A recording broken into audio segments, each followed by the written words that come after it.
Welcome to episode number 88 of the Fitness Devil podcast. Today we have Jade Teta on, and this one is special and unique in that we may not have a better example of a guest who is successful because of world-class communication skills and engagement. Just listen to Jade through our conversation, and you should, as a fitness professional, take a ton, or in any walk of life, take a ton out of how to engage and have people like you. It's just a beautiful showcase of it.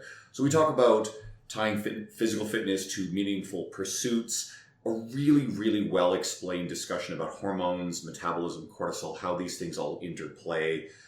And we get into some talk about just being a kind human and helping people, being a better person. Jade's really all about that stuff. This one is great. I hope you love it. Shut up and sit down.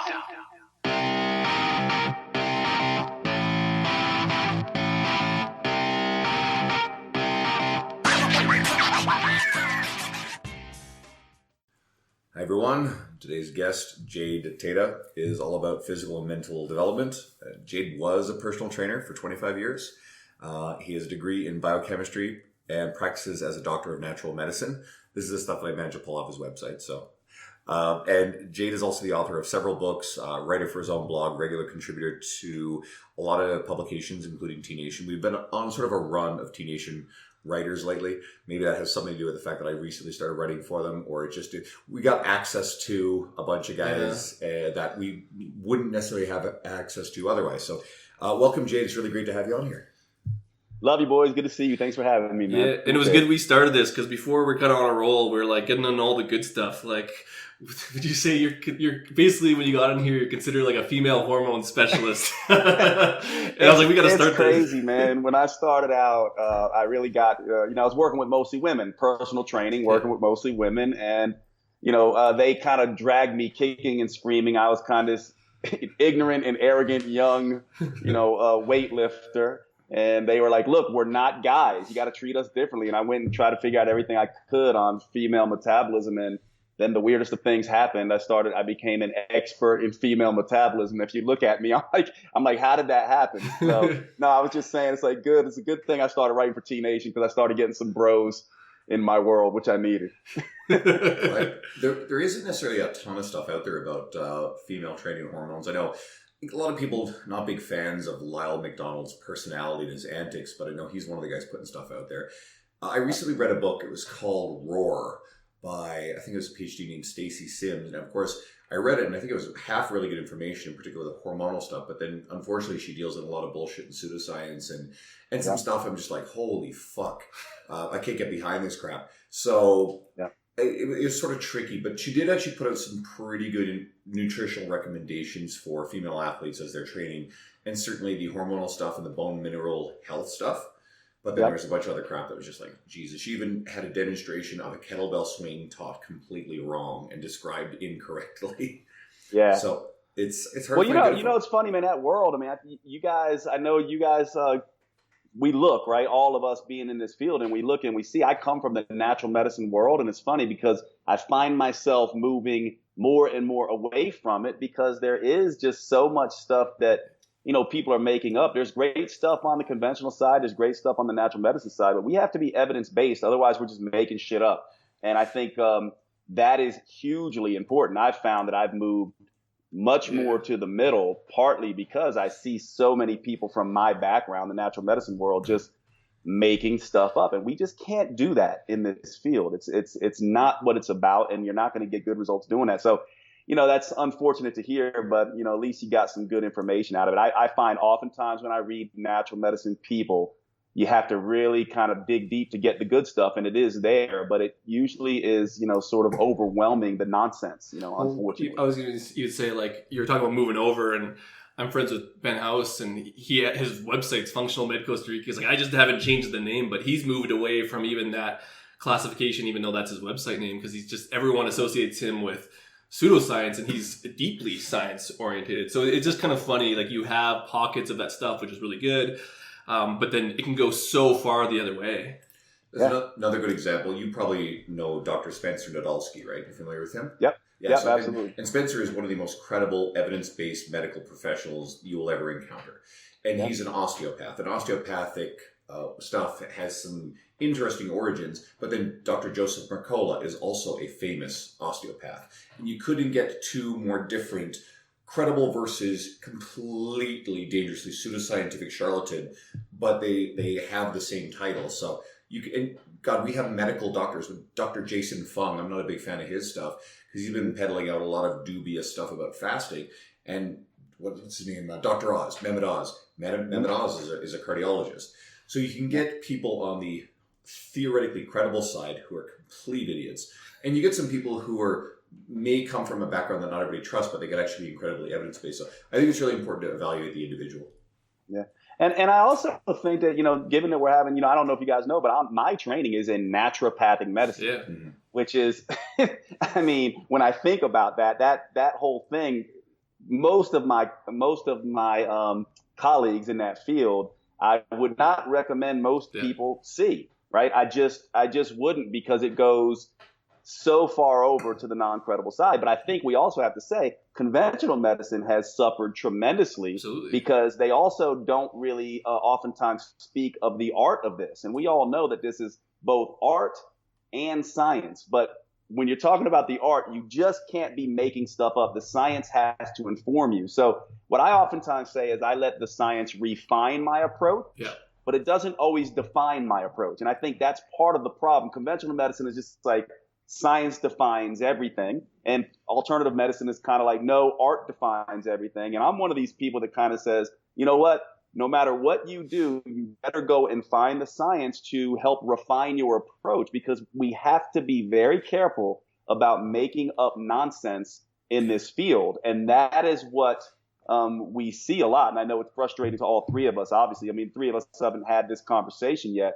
But there has to be the individuals like ourselves who are taking the best of both worlds and finding this middle zone that's really sort of balancing art and science. And that's an evolving, moving process. But I would agree with you. To me, Spencer Nadolsky is absolutely incredibly, he's incredible at what he does. And, Dr. Mercola, to me, has a lot of just nonsense. I mean, some of his stuff is good, so I'm not going to bash him completely, but a lot of it, most of it, I would even say, is just off the rails. And I think it's important for all of us and anyone listening to us to kind of understand, we're in this place. I know the three of us think about it, right? We're in this weird place in our professions right now where it's just information inundated constantly, and we don't know where to go. And so that's why I love, being here with you guys, so we can kind of help people figure out, how do we make sense of all of this and stay evidence-based while also staying open-minded and being creative and pushing the boundaries of what works and what doesn't.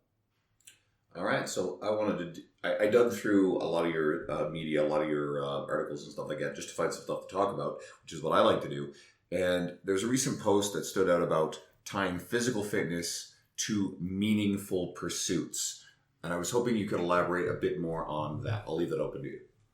Yeah. Oh man, I'm glad we're starting with this, because this really kind of speaks to my heart. It's kind of like this, man. I mean, I look at it like this, and I'm sure you guys can relate. We humans, right? If there's one thing about life that we all could agree on, is that life is full of suffering. It's a very sort of Buddhist concept, right? We know that all of us, we go through romantic hurts. We lose loved ones to death. We struggle through financial difficulties. We as humans have to deal with heartache and pain and failures and fears, right? That's just part of being alive. All of us sort of have this, whether it's stuff that we did when we were growing up, romantic issues with jobs, and all of this stuff. And to me, I go, what is the one place in the world where you can step foot into a place and the whole job, the whole reason of being there is to challenge yourself with pain and failure and mental resilience? It's the gym, right? So to me, the gym is a grand metaphor for life. We are essentially honing our muscles and our physical bodies, but we're also honing our mental resilience as well. So I've always said, if we approached life like we approached the gym, we would oftentimes, instead of avoiding failure and running away from our fears, we would be looking for opportunities to fail and looking for ways to confront our fears. So the gym makes me think of it like this. You guys ever hear this saying? It's like, rise to the occasion. Yep. Well, in the gym, we don't rise to the occasion. We create the occasion, right? And to me, I feel like it's the same in life. You don't rise to the occasion in life. Oftentimes you create the occasion. So how does this manifest for me actually? So just like we have PRs, personal records we chase in the gym on deadlift and squat and things like that, I think about fear PRs in life. You know, for example, I used to be afraid to fly. So what did I do? I didn't avoid planes. I got on more planes. I started to fly much more.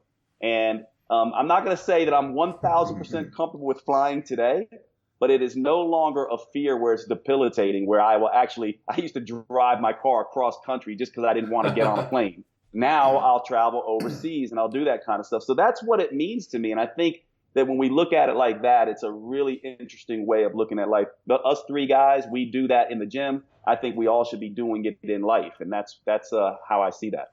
I reminded, you're talking about the gym, so I'm reminded of watching some videos. It's actually Jill Coleman's feed, and she was working out on your deck gym. So is that where you are right now? So is that still the same place? Yep, absolutely. And you know, Jill's my ex-wife, right? Yeah, We're exactly. still super close, but yeah. She's been someone I followed for a while too, and I actually think she's a really incredible fitness professional. And I think I kind of found you guys around the same time. And yes, I know the history and the story of this all, and I know how you guys are really close. And she's been crazy successful in her career as well. So, yeah, but you have a gym on your deck. How the fucking cool is that?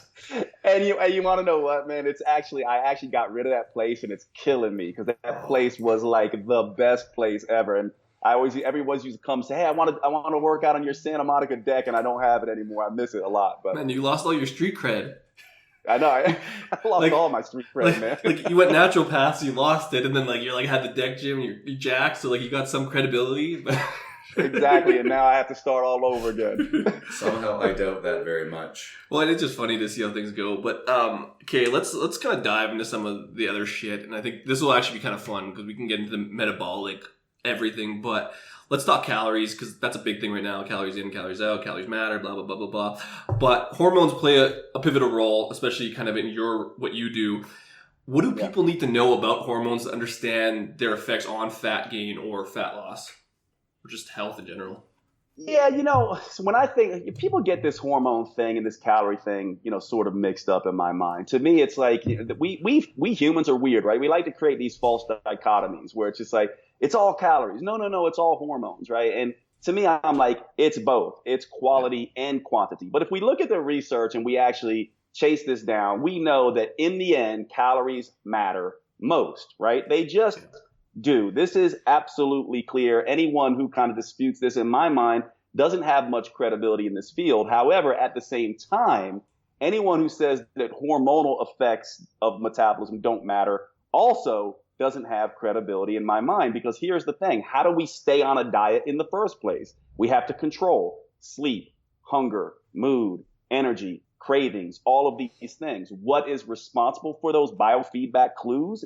Hormones, right? So the two are inseparable, really. And the way I like to think about this, it's sort of like, imagine if we didn't understand how a car worked, right? Where we were like, we saw a car as something that you live in, right? Instead of something you drive from point A to point B. This is how people misunderstand the metabolism. They see it as a calculator instead of what it really is, which is more like a biofeedback thermostat in a sense. So obviously, if you're living out of your car, you can do that. It's not going to be very efficient or effective versus using it what it's there for. Well, if you misunderstand the metabolism, you're also not going to be very effective or efficient with it. So to drive this sort of home and to give those listening sort of a really tangible way to think about this, anyone, in my mind, it's pretty easy for us to help you lose weight. Let's just have you eat like a bird and run marathons like crazy.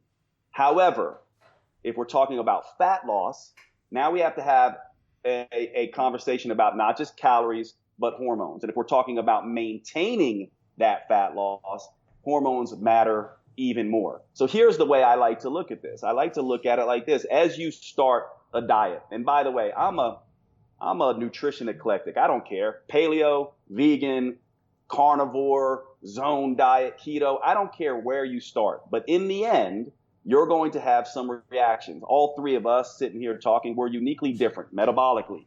We're different psychologically, and we're different in our personal preferences. Such is the case with every single person listening to this. So no matter where you start, you're going to start to see some results in your metabolism. It's going to impact sleep. Is it stabilizing sleep, or are you having interrupted, fragmented sleep? It's going to impact hunger. Is your hunger stable and in control, or out of control? Are your cravings insatiable and always there, or not a problem at all? Is your energy unpredictable and unstable? These are the things that hormones impact. So unfortunately, when people think about hormones, they think about things that they shouldn't. They think about estrogen and progesterone and testosterone and maybe even insulin. When instead, what they really should be thinking about are things like ghrelin and leptin and some of the stress hormones and the incretins, GLP and GIP and all these things that when we eat, either keep us satisfied quickly and satiated for a long period of time or not. So from my perspective, when we're having this conversation, what we really should be thinking about metabolism is how can we eat so that we can be full quickly, stay full for a long period of time, and not have a ton of cravings. Because in my mind, and I would ask you guys what you think about this, I don't care what people say what a healthy diet is. A healthy diet is not healthy if, as a result of eating it, it leads to binge eating behaviors of all the wrong things later. And so what we really should be doing is meeting people in a way that balances their metabolism so that they can manage both hormones and calories. That's the discussion that we should be having. And I'll say one more thing and I'll shut up. Science. This goes back to the sort of conversation we were having before.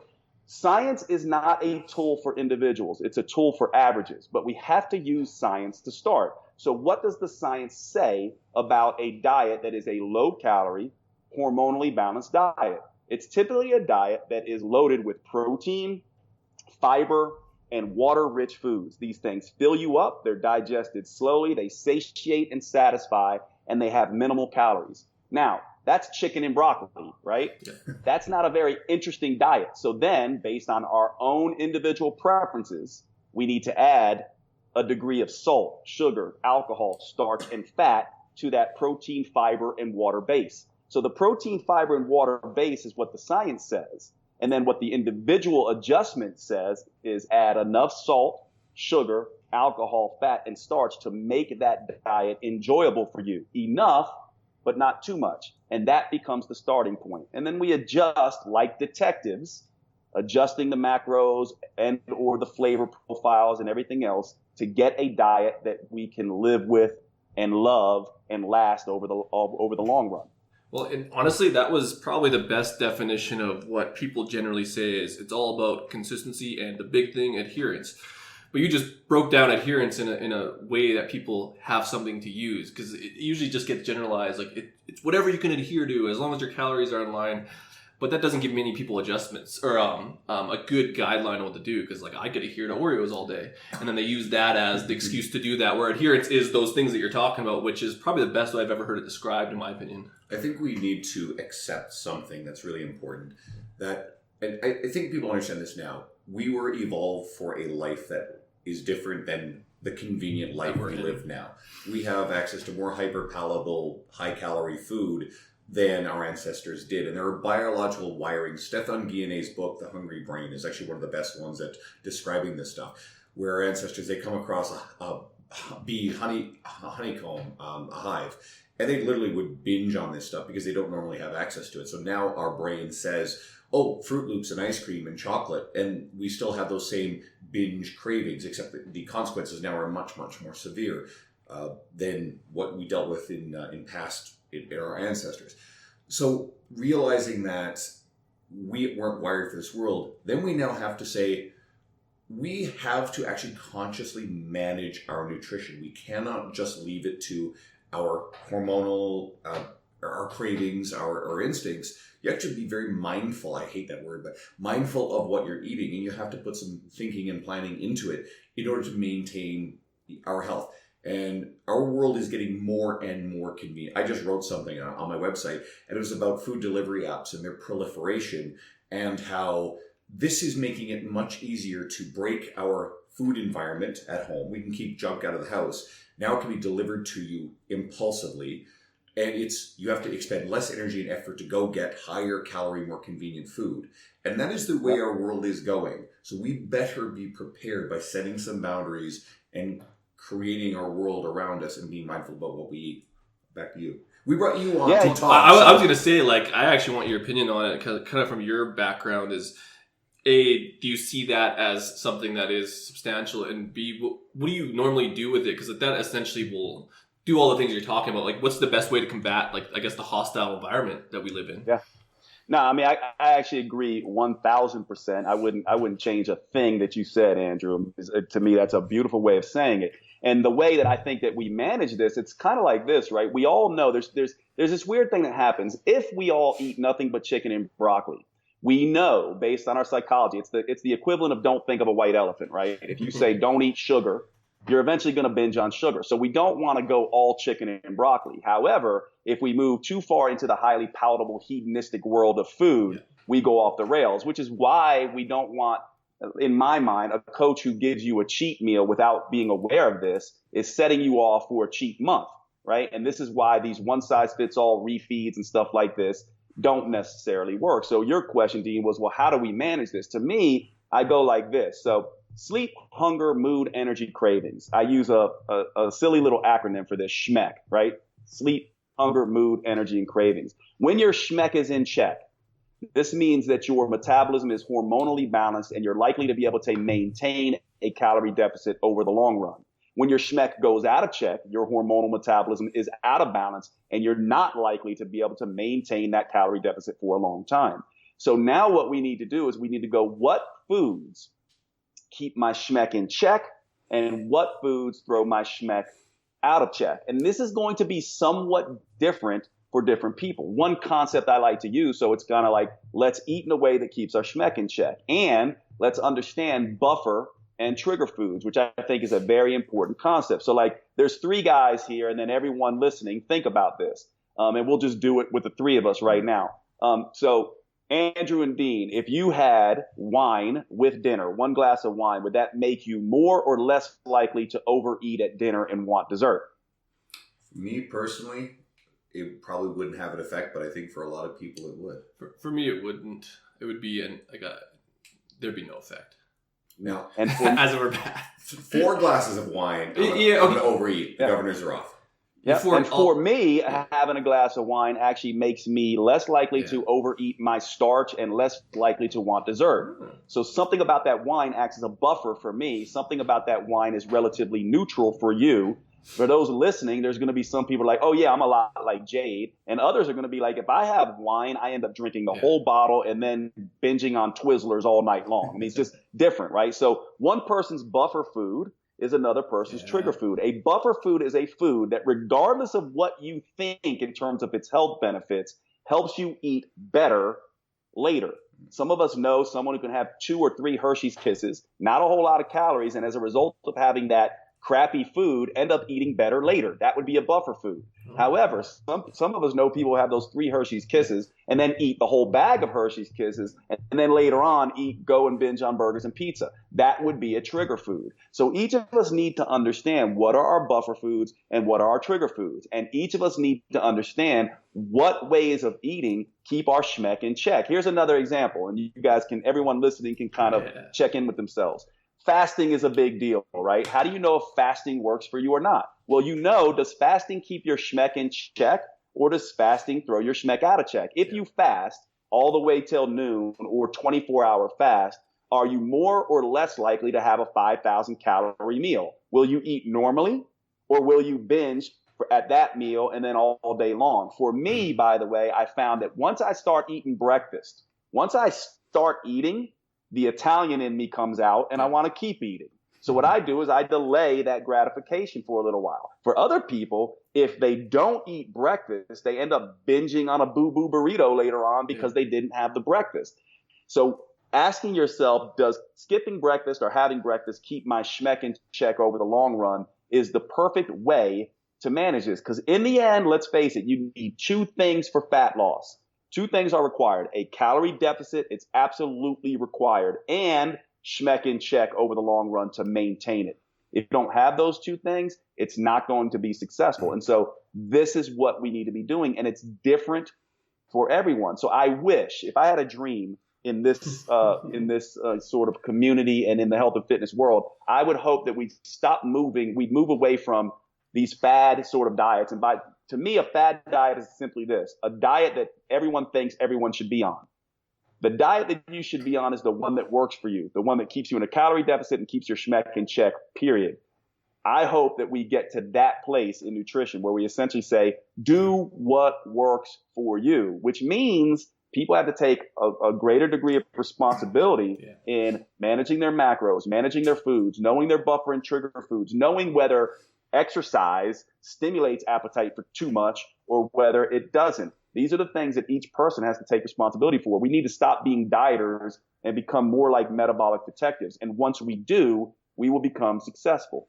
Well, I want to point out something just to bring people back to just how evidence-based you are. You're saying these two things, that you have to be in a caloric deficit, and basically that you have to eat with a sustainable, a diet or nutritional ideology that is sustainable for you. And this is almost exactly the same thing that Sohee Lee is famous for saying, and Lane Norton always quotes this stuff. And these are two of the people reputed to be two of the most evidence-based people in the industry, and you're saying the same thing as them. So I just wanted to bring everybody's attention to that. And I just like the fact, because like right now, because of macros and calories and diets and tracking stuff, is that it almost gets villainized in the sense that you shouldn't have to do this your whole life. And although that is true, it comes back to that environment which we live in, is that it's a hostile environment, and like your own thoughts around food and your unconscious thoughts are essentially fueled by evolution, which is fucked compared to where they're at now. And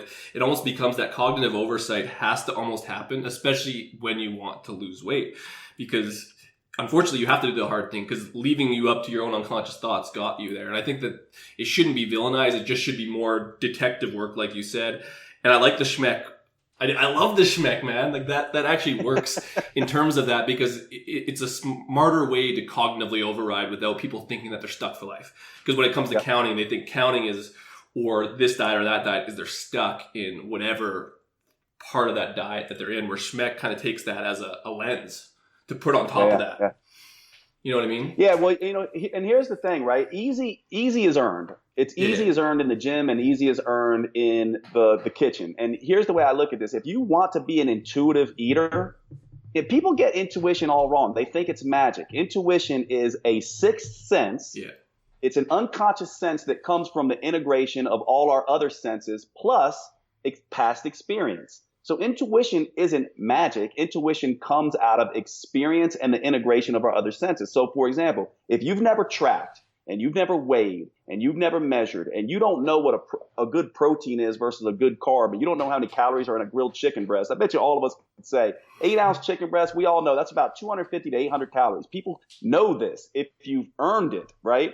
So if you want to be an intuitive eater, you first have to, in my opinion, be a tracker and a counter and a calorie manipulator. Then you can earn the easy that comes with intuitive eating. The worst thing that you can do is think you're going to be an intuitive eater when you know nothing about nutrition in the first place and have no reps in the kitchen. And so to me, that's the first point. The second point is this: if you want to start with intuitive eating, fine. Still, what's going to happen? I'm eating intuitively. Is my schmeck in check? Yes or no? If it is, my hormones are balanced. Am I losing fat? Yes or no? If it is, I have a calorie deficit. If I don't, then I'm going to have to change some things and maybe start counting macros and calories. On the other side, if I want to be a calorie counter and macro person, I still have to do the same thing. Is that calorie level and that macronutrient ratio keeping my schmeck in check? If it is, it's balancing my hormones. Am I losing fat? If it is, then I'm in a calorie deficit. This is the way it goes. To me, again, it's a false dichotomy to say intuitive eating versus counting macros. They're the same thing, and they should be used almost like a detective uses, his tools, the microscope and the magnifying glass and all of that kind of stuff. These are tools that we can use. They shouldn't be seen as I'm on team X and I'm on team Y. The only team that you really should be on is the team that keeps schmeck in check and keeps you in a calorie deficit over the long run. And your buffer and triggers work, like even just that way of explaining that works for intuitive eating, and not just use macro counting, is that for some people macro counting can be a trigger or a buffer, and same thing with intuitive eating. And so Absolutely. like that's where I guess personal preference. If you can't fucking count or you can't be intuitive, like not the right thing for you. And it's just the way it has to be in this environment. Here's a tough part of it, because there are going to be a lot of people who are going to be emotionally resistant to any of these things. Then if that's a problem, then they're going to spiral into obesity. Now, there's a whole conversation about socially normalizing and making it socially acceptable to be obese, and the argument about health at any size, and that's a very big, complicated thing. But what do you say to someone who is struggling with any of these measures, and that struggle is leading them down the path to obesity? Yeah, I mean, to me, I look at it like this. If you want to, it's very simple, right? In life, if you want to drive a car and be good at driving a car on the highway, you have to study, get a license, and be able to drive, and then drive around. Then you learn to drive. Then it becomes second nature. Then you can drive from work to home without even being consciously aware of really what you're doing. It's the same thing. If you want to ignore this stuff, do it. Just realize that you're not going to get the results out of your body ever. Your metabolism could care less about your convenience, your timetables, or whether it's easy or not. It does what it does. So I'm one of these people that says, it's fine. Like, let's just all be honest. If you don't want to do the work, no problem. I get it. Like, this is not easy stuff. But I also go like this. We humans, in my mind, we have 4 jobs that we must do as humans. We got to make a living, manage finances. We have to gain and maintain our personal health. We have to get and receive love relationships, and we have to develop purpose and meaning. If you don't want to do the health and fitness thing, that's fine, but realize those other 3 jobs are going to suffer. And it's just, to me, it's kind of this tough love thing. I'm kind of like, I hear you, I get it. I'll empathize with you, but at the same time, your metabolism doesn't give a damn. So if you want to be unhealthy and overweight, that's your prerogative.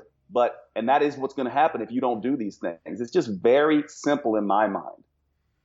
Are there any further things about metabolism that you feel like people misunderstand and that you want to clarify to help them? No question, one of the big things that people don't understand is the idea of what the metabolism really is. What is it designed to do? It is designed very simply to manage stress. It is one big, huge stress barometer. And when you understand that, you start understanding what it is doing. For example, what is the number one stress? And you alluded to this, Andrew, before when you were talking about the ancestral human. What was the number one stress of the ancestral human?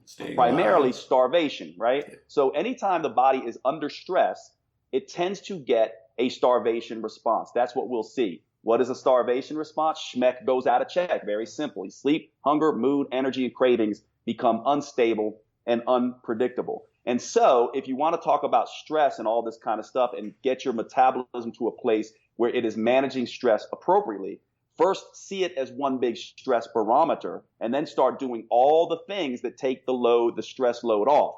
Overeating and undereating are a stress to the body.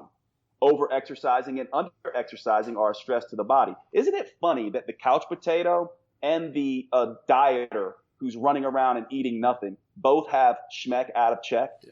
Isn't that funny? Isn't it also funny that everyone wants to look like an athlete and function like an athlete, but they do things that an athlete would never do? An athlete does not eat less and exercise more. No athlete in his or her right mind is going to do that. It would be stupid. What they do is eat more and exercise more. In other words, one of the things that you can do to balance the stress equation in the metabolism is narrow that gap. If you're eating more and exercising less, couch potato, that's a stress to the body. If you're doing the reverse, eating less and exercising more, that big gap is a stress to the body. Instead, what we want to do is narrow that gap. Eat more, exercise more, athlete, or eat less, exercise less, traditional hunter-gatherer. Yeah. You go hang out with a bunch of traditional hunter-gatherers or Parisian in Europe, right? They're not running around doing kettlebell swings and power cleans and doing advanced metcons. They're just eating very little and walking a lot. Same thing with an athlete. They're not eating less and exercising more. They're training like crazy and they're eating like crazy. So actually, this raises something really important, and because you have dealt with a lot of women in your work over the years, men don't necessarily see the same pressure, but especially when it comes to female athletes, there actually is a little bit of emotional pressure, societal pressure to look a certain way, so they can be under pressure to probably undereat relative to what they need to perform. Any experience with that or thoughts on that? Yeah, hang on one sec. I'm just noticed my thing's going to jump out of batteries, but I'm going to talk to you as I walk over here. Sure. Here's the thing you need to know about women, right? Let me just plug this in. The thing that you need to understand about women, we all should understand, is that if we have a stress barometer, our metabolism is a stress barometer, right? Understand this: women are the gender of childbearing. So from that perspective, you can kind of think that their metabolism needs to be a little bit more sensitive to stress. And it is a little bit, right? So this is why some women, not all, we can't make these generalized statements, but some women respond negatively to keto diets or severe fasting or all this kind of stuff, right? Women also, to your point, in the research, women are, in our society, definitely judged primarily on their looks, whereas men are judged primarily on their status. So like you said, women have a greater impetus to try to look good, and they go about it the wrong way because they're not understanding the stress barometer nature of the metabolism. And so that when they push themselves to the extreme, they can potentially, depending on the woman, have their system kicked even more out of balance. So schmeck goes out of check even more. And by the way, when I use the term schmeck, just for everyone listening, it's kind of a euphemism or a catch-all phrase for all biofeedback in the body. So that's sleep, hunger, mood, energy cravings, exercise performance, exercise recovery, and two big ones for women. Again, they are the gender of childbearing, menses, and libido. Those are huge biofeedback for women. Men, erection would be another one, libido and erection, but these are also. And then digestive function and signs and symptoms. If you're someone who has joint pain or gets headaches or things like that, when your system gets out of balance, when it gets stressed out, these symptoms will have an uptick. So I agree completely that women in particular may, again, not all, I don't like using these generalized, but a lot of women can be negatively impacted by these extremes in diet and exercise, and they are usually the ones who tend to go to the extremes with diet and exercise. When you can see that, I guess, like that's essentially female athlete triad too. Like basically losing their period is like an indicator of essentially schmeck. But it's a very good biofeedback tool to tell them, like, very specifically, they're eating too little or eating too little and doing too much or just doing way too much.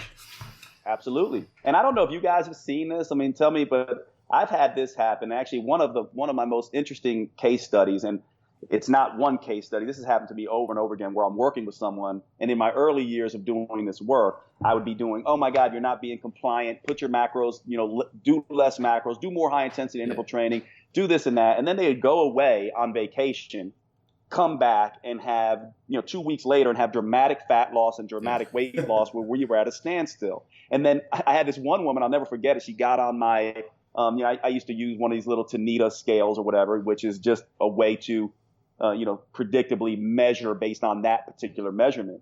And she started crying. And I was like, aren't you happy? She's like, no, I'm so confused. I ate everything I wanted. I didn't work out at all while I was on vacation. All I was doing was laying out, drinking margaritas, going for long walks, kind of stuff. Why did that happen? That happened because the stress got taken off the system, and all of a sudden, the metabolism starts to respond again.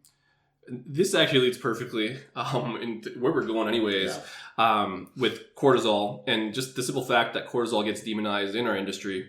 And this fails to understand what cortisol is and what it isn't and why it's important to our function and specifically to our goals as fitness professionals. Could you clarify cortisol for our listeners? Because we're talking about stress. We might as well just go right to the source. Yeah. We all know it's funny. Cortisol is my absolute favorite fat-burning hormone. Let me say that again. Cortisol is my favorite fat-burning hormone. It's true. Because cortisol is a fat-burning hormone. Cortisol's entire job is to release fuel to be used when you are under stress. First, by the way, just to give people an understanding, people say, oh, I'm feeling anxious and agitated.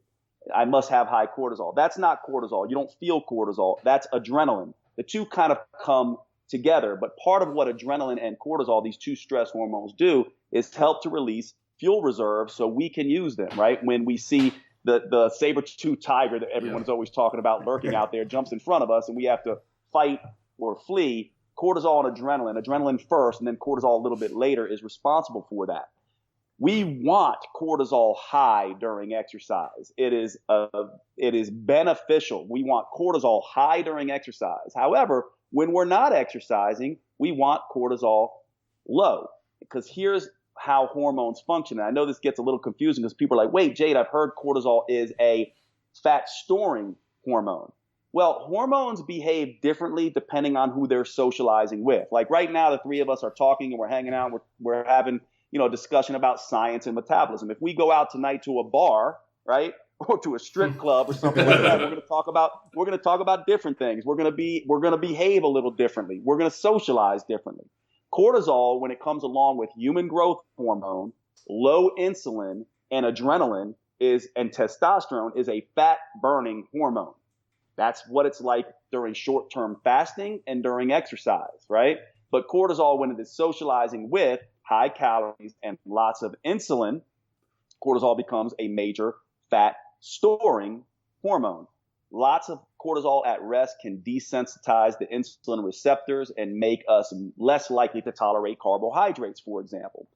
So I know that's a big, long biochemical diatribe. What does it actually mean for you? What it essentially means is that when you are working out, you want to push hard and raise cortisol levels to get this nice fat burning effect and a nice afterburn effect from exercise. However, when you are not exercising, what you want is to woo-saw, to relax. You want cortisol to be a little bit lower.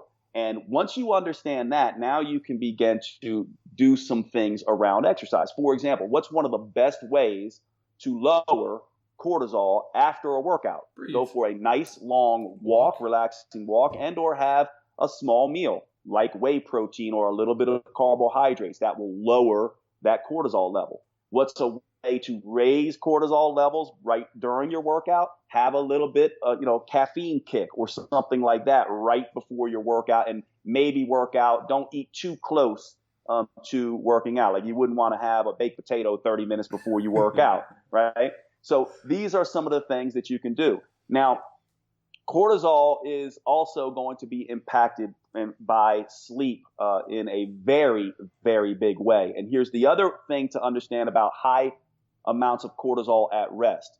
Cortisol turns off the motivation centers in the brain and turns on the reward centers in the brain. So sleep deprivation, lots of stress makes those highly palatable hedonistic foods more highly palatable and hedonistic. And so cortisol at rest is associated with cravings. And so there's this dual thing. I call it the Jekyll and Hyde hormone, right? Dr. Jekyll and Mr. Hyde, right? Dr. Jekyll was this, upstanding man, for those who know the story, and was a good man, but he had this other evil side, the Mr. Hyde, that would come out. Same thing with cortisol. Cortisol, when you're high stressed out at rest and always stressing and running around like crazy and doing nothing to relax you, not doing massages, not sleeping well, not taking naps, sex and physical affection. By the way, orgasm is an amazing way to lower cortisol. Hanging out with pets and family, as long as they're not pissing you off and peeing all over the carpets, all these things, walking in green settings, doing creative pursuits, all these things will lower cortisol levels. But we want those cortisol levels high during exercise. So I don't know if that was too much biochemistry, but there's a lot that goes on there. I'll just give you one more mechanism. One other way to think about this is if you look at the biochemistry of cortisol, there's two enzymes that drive fat into and out of the cells: hormone-sensitive lipase and lipoprotein lipase. Cortisol stimulates both of these, so it just increases energy flux through the cells. Now, insulin, right, blocks HSL, which releases fat. So insulin plus cortisol is a very bad combination. But here's where we have to be careful. Even insulin plus cortisol without a calorie deficit is not going to make you fat, right? Or without a calorie surplus is not going to make you fat. However, a calorie surplus plus insulin plus cortisol drives up fat gain specifically around the middle. And I actually posted this on my Instagram a couple weeks back, where you can look at even thin women, larger than average waist to hip ratios, and see that their resting cortisol levels are higher than average. And it's hard to visualize that, right? Because you're just like, oh, they're thin, but their hip to waist ratios are higher, or their waist to hip ratios are higher. Yes, and that is a result of cortisol. You also can look at Cushing's disease, which is a condition of very excess cortisol. And these people look like, gigantic mooses, big moon faces and big round bellies. So we don't want to be terrified of cortisol during exercise, but we do want to try to manage that cortisol elevation at rest. Well, and that goes to just this cognitive oversight of even understanding what that is. Because again, let's go back to saber-tooth tiger. When you ran away from the saber-tooth tiger, like you had to go hunt your food, there was a natural opportunity to de-stress because that's just how life was. Where here, we're just surrounded by stress when you go and drive. Like every car is an opportunity to die, essentially. Like that's not how it is. But it's just being cognitively over, like what? I'll actually explain that in a slightly different way because you're actually on something really good. We have an enormous amount of stimulus now. Absolutely, input. Television, advertising, life coming at us at a fast pace. We will pull our cell phones out of our pocket if we have a moment of boredom. So we're getting so much more stimulus, and a lot of that does present as stress. But that's where all that woo stuff or meditation or acupuncture, massages, or just sitting and breathing after your workout, because we're essentially having all these foreign inputs in that weren't around before. So we have to almost cognitively turn that off. Eating is a perfect example. People go right in the middle of their work for like a 10-minute break to slam food in and they're stressed, when really there should be that shut-off period. And it's just a matter of knowing that. But if you don't know your enemy, like again, listening to this podcast and listening to that description, someone should look at that and be like, what can I do? And I'd love to hear your thoughts on what they can do, just even naturally. Yeah, to me, I mean, it's really interesting, right? I mean, one other thing about cortisol, by the way, since we're getting into the deep, sort of science of this, is cortisol is interesting with food too, because when you fast, cortisol is elevated, but also when you eat, cortisol is elevated. Why? Well, when you fast, cortisol is elevated to release sugar and fat to be used because you didn't eat. But when you eat, cortisol is released because cortisol also is involved with immunostimulation. And if you're getting a lot of food and foreign particles into your body, it's an immune suppressant, which makes sense. But let's go back to your question about what can we do about lowering cortisol and stress hormones from this overstimulation. Well, there's lots of different things that you can do. We talked about, I call them R&R activities, rest and recovery activities. Walking is one of the best. Not huffing and puffing walking, by the way, not power walking. Woo-saw, relaxing, leisurely or leisurely walking, especially in green settings. They've done some really cool studies in Japan where they'll look at walking in the city or walking in the forest. And they call this in Japan Shinrin-yoku, which means bathing in green, bathing in the forest. Walking in green settings, both lower cortisol. Both the walking in the city and the green settings lower cortisol, but the green settings lower it much, much more. Even being in a green room, and being around even fake plants can do that. Really? Coloring, any creative pursuits, listening to relaxing music, coloring, painting, any kind of creating suits. Sex, taboo subject for a lot of people, but orgasm is one of the best things. Sauna therapies are really interesting because they duplicate what happens with exercise. Sauna, while you're in the hot stimulus, will raise cortisol and adrenaline. But when you come out, that you get this compensatory relaxation effect. And you can further that even more by doing contrast. Hot, followed by cold, hot again. So it's hot, cold, hot, cold, hot, cold. Usually we tell people to end in cold because that kind of suppresses you. So that's another way to do this. Massage, spa time, all of these kinds of things do this. And then, to go to Andrew's point about being overly stimulated, there are some things using blue blocking apps, using blue blocking glasses and things that sort of stop some of this stimulus from coming to us. And then the term that I think Andrew said he didn't like it, and I agree, mindfulness is an overused term, but learning to, here's the thing that we want to be careful about. Imagine if we were just like, well, you know what? Being in the gym is stressful, right? So let's not go in the gym. Yeah. Well, we know that that's not the way to handle stress. We go in the gym so we can handle more stress. So it's not about avoiding these stimulants so much as not overreacting to them. And this is a very stoic philosophy approach. It's not, it's what you think of the wound or what you think of the suffering. Is it something that you can see as growth enhancing, or is it something that you want to be a victim about, right? That I want to go around wound shopping and say, oh my God, guys, I have this hangnail. Look at my thumb. Someone cut me. Oh my God. Versus, you know what? So I got cut. What can I learn from this? Those kinds of mindsets are what helps us manage stress hormones. So it's not separate. This is, it gets very woo-woo. It's not separate mind and body. This is how you do it. You have to cultivate a mindset of growth in the same way. This goes back to what we were talking about in the beginning of this call, right? In the same way we have a mindset about chasing the pain because we know it's going to make us grow in the gym.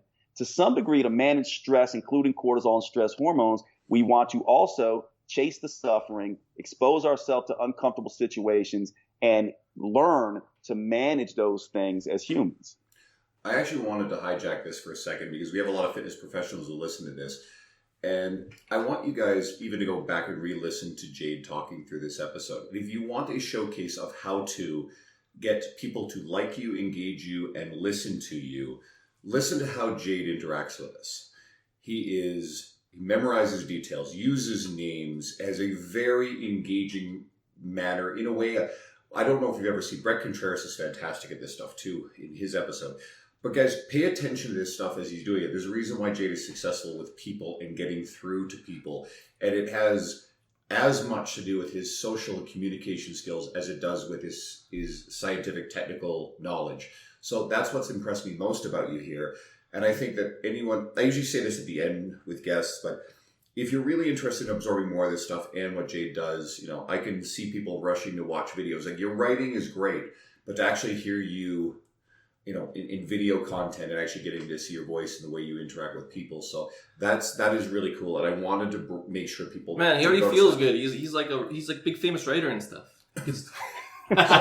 No, but okay, now that you hijacked it, I did want to talk about it. So, Mike. Do you know Mike T. Nelson at all? Yeah. Anyways, yeah. He talks about the eustress, distress, but it basically talks about what you talked about. And his new model is based around an amoeba.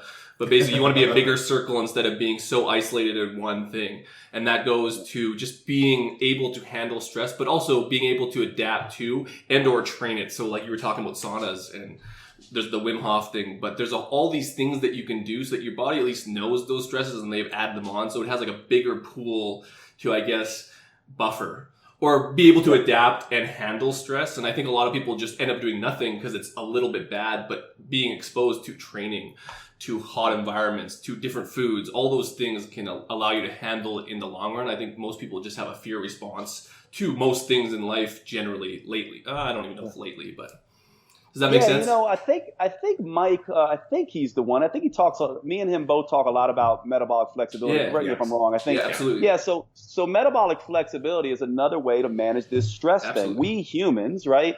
We evolved in sort of this feast or famine, up and down, adaptive, reactive reality. And so what happens with all of us is, imagine this, right? Imagine we're all dealing with a system, the metabolism, that is adaptive and reactive, right? And in response to that, we do the same thing day in and day out, year in and year out. 10 years later, we're still eating less and exercising more. The metabolism is like, what are you, stupid? I am built on adaptation, and you keep doing the same thing. I adapted to that 3 weeks after you did it. So the way to handle this, too, is to change up your approach. In human, ancestral humans were doing this by the seasons, right? So if we take those 4 models, eat less, exercise more, eat more, exercise less, eat less, exercise less, eat more, exercise more. Think about the seasons. They were challenging their metabolism because early spring, they were coming out of a very, sparse time of winter, and they were moving a lot less. This was a time of eat less, exercise more, but they didn't stay there because soon summer came and now they were eating more and exercising more, but they didn't stay there because soon fall came and all of a sudden they were in an eat more, exercise less state. And then winter came and they were in an eat less, exercise less state. We can duplicate this as humans, and I tend to actually live my life this way. Yeah. Some of us do this intuitively. I bet you if I talk to you two guys, right, like I bet you on days, most people when they don't work out, that's probably your fasting day or you're eating very little, right? On the days I train, I eat like a madman. On the days I don't train, I might fast or I eat very sparingly. This is another way of doing this. But the point is, if you're someone who's been frustrated by your metabolism, consider the fact that you're doing something that the metabolism is already adapted to. You're eating less and exercising more your whole life. No wonder you haven't got results in 10 years. You have to challenge the metabolism, and you can do that through this cyclical eating. And that's another huge approach to this. Well, MetFlex, and Mike was the one who first introduced me to it, but like it just gives you so many scenarios for your body to adapt to, but it also gives you a lot of tools to just deal with our current environment. Because like you said, it was seasonal, but obviously they didn't live as long, but we can use those same concepts within weeks and months to be better and to adapt that system better. They were forced to. We can use those as absolute tools to essentially for longevity. And like, I guess that would be the whole purpose of this whole fucking thing anyways. You would think. Yeah. To live longer. Yeah, absolutely. Because I know Dean doesn't have a ton of time, so I wanted to bring you back to something that you also talk about, because we've been a little on the scientific side. And you write a lot, and a lot of it goes well beyond physical optimization and into having a better life, and especially into being a better person. In a recent post, you talked about your worth being about being a kind human, helping people, and not just having a pretty image on Instagram. Go ahead, unleash on that. Yeah.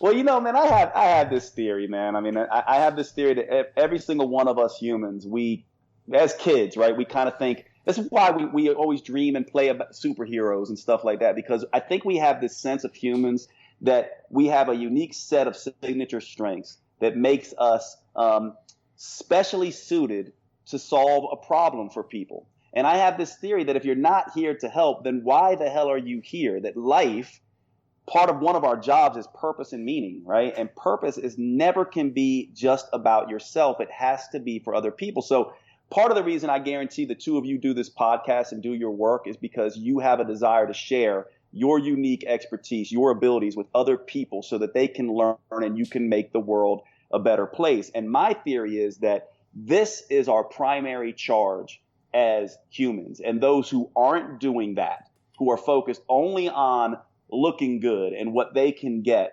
never, ever reach that point of fulfillment, which is that part of fulfillment is this interesting thing, right? It's contentment, pride, satisfaction, and achievement, where it's just like, I feel like I mattered. I made some of a difference, and it's not about me. It's about other people. And so for me, that in the end, as I've aged and gotten better and made, lots of mistakes and, was kind of, an ass at times and arrogant at times and a liar at times, as I've grown as a human, I have a lot of work to do. But as I've grown as a human, that has become my primary charge. And it's really funny because what it does is it's kind of where I was doing this in my younger years, chasing other things, as I've gotten more purposeful and more into my work as doing goodness. And when I went through my stuff with Jill, for those who don't know, I went through a pretty nasty divorce and I had an affair, and this really changed my life. I have this thing where in life things happen to us and we can either go left and become a completely degraded version of ourselves as a result, or we can go right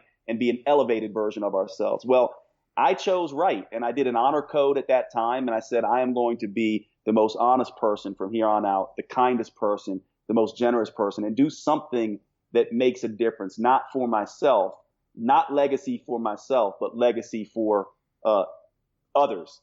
And that has made all the difference, in my life. It's funny, Andrew, I so accept what you said to me when you gave me that compliment. That feels so good to have that. And I'll tell you what, I didn't have people talk about me in that way until I got very purposeful, so I appreciate that. And I think it's what we're here for. If we're not here to help, then what are we here for? That's my theory. So to me, there's a very stoic saying, and I know this is going to get a little bit morbid and then I'll shut up, but I look at it like this. The three of us sitting here talking, and everyone on this call who's listening, we are dying. I could leave, hang up with you guys, go out on the street and die in 15 minutes. And my whole thing is, fine, that's the reality we all live in. What am I doing to make the world a better place right now? Not posturing and peacocking and stuff like that, but being kind and doing things that make a difference for people. While having boundaries, by the way, doesn't mean I'm a pushover and I'm a weakling. I have pretty strong boundaries. I'm not going to let you take advantage of me, but I have no issues putting myself out for my fellow man. And I don't know which, this is where it could be funny. I don't know which study it was, and I think maybe Ben House brought it up. But purpose usually trumps all in terms of longevity. Like, you can have people that eat like shit, smoke, drink, and if they have a purpose, that will drive longevity. So personally, you could live longer, so I guess that is selfish, but having a purpose that's rooted in probably less stressful ordeals, like being nice and doing things for other people, will end up driving that anyway. So it's like the best of all worlds. Just have some purpose. We've mentioned this book a number of times on the podcast. Mark Fisher, I think, first mentioned it. It's The Man's Search for Meaning. And it is a book about, finding meaning greater than yourself as being a way to endure the worst of all things that the world, humanity can throw at you. I forgot about that. It's an author Viktor Frankl, he lived through the concentration camps of the Second World War. So it's actually not a long read. It's some pretty graphic stuff, but it's worthwhile reading for pretty much anyone. Jade is nodding in clear agreement there. But this actually goes into, and I wrote the questions, are you an avid reader? He's got a wall of books behind him, so we kind of have an answer to that. No, that's just for art. Unless they're decorative. But do you have anything that you really enjoy, you'd recommend to other people to read that would enrich their lives? Well, so I love these conversations, right? Because they're kind of serendipitous. Right before you brought up Man's Search for Meaning, I was literally getting ready to say, think about Viktor Frankl, who went through 4 concentration camps, lost his entire dissertation, lost his whole family. I think his sister survived. And then he turned all that pain and all that suffering into good. And we're still talking about Viktor Frankl's book years after he's dead. And by the way, it'll be hundreds of years. So I look at it like that ripple effect. Our lives, right? It's kind of like dropping a stone into a water. When that stone hits the water, it makes those ripples. That's our birth. And then when we sink to the bottom and that stone hits the sand at the bottom of that lake, we're dead. But those ripples can continue and continue and continue. And by the way, we don't know. Viktor Frankl probably, I would imagine, he did not write that book for accolades and achievement and to be seen as this brilliant man. He did it because he wanted to turn his pain into something meaningful and purposeful. And I think that's ultimately what we do. So I oftentimes look at it like this. I have pain. I know you two do as well. And I know everyone listening to this has deep pain. What do we do with that pain? The way we turn pain into purpose is to give the world what we ourselves desire. That pain that caused us, we can learn from that and help keep other people from that pain. We teach our lessons. That's the way we do it. Wow, that's amazing. Yeah. I think it was a Lead FTS, totally meathead thing, but it was like live, learn, pass on. I love that. Live, learn, pass on. Yeah, and like even with my nutrition clients, it's like they'll be like, oh, I can't find this, or like this is hard, and I'm like take what you're learning and pass it on. Stop worrying about what your coworkers think. Like start teaching people, because find your purpose, because this is for your kids, this is for your family. And if you can't find purpose on yourself, you can always find it in passing something on. And that's usually the easiest place to derive that purpose from, because it's inside you. Yeah. Cool. Okay. Where do people find you? Will you let us know, or our listeners know, where's the best place to find your work and the easiest place to reach you? Yeah, probably the best. I think we're all hanging out on Instagram right now. That might change. I'm on Instagram at Jade Teta. I have a website, jadeteta.com. But if you want to connect with me on Instagram, I try to do my best to answer as many DMs as I can. They're hard sometimes because there's a lot to come through, but I like to be one of these guys who's accessible. So catch me up there, and if you have questions for me, definitely hit me up on the DM, and I'll try to answer your questions. This was really cool. This was different than a lot of what we do, and I'm always really proud of every guest we've ever had, and I feel like sometimes I'm a bit repetitive, but we don't bring guests on here because, hey, well, fuck, we don't have anybody for this week. Let's just get someone who's like passable. When Chris Sugart was on, and he said, hey, you should get Jade on here, and you should get Christian Thibodeau. I think Jade was the first one. He was like, you gotta get Jade. And Paul Carter, who we just had. He was excited to tell us that, because Chris doesn't even do these podcasts much at all. And I was like, fuck yeah, man. These are people that I've been reading their shit for a long time, and these are big, influential people. Guys, there's a reason why Jade is successful. Like I said before, you just listen to him, and you can hear a lot of this stuff, right? He's about as engaging as anyone gets in our world. So you're probably going to take a lot of stuff out of this, especially if you really enjoy the nutritional information, the evidence-based stuff about metabolism, cortisol, hormones, you name it. So go and follow him. Go see what he's up to. Maybe dig into some of his writing or his videos and see if you can take something away from it. And again, Fit Pros, go relist this thing, because you can learn a lot about just being a successful, engaging fitness professional just from listening to what Jade had to say. So, Jade, thanks for being on here, man. It means a lot. You're a busy guy, and you took the time to come talk to us, and that's special. Andrew, Dean, I so appreciate your work, boys. Thanks so much for having me, man. Take it easy, man. Shut up and sit down.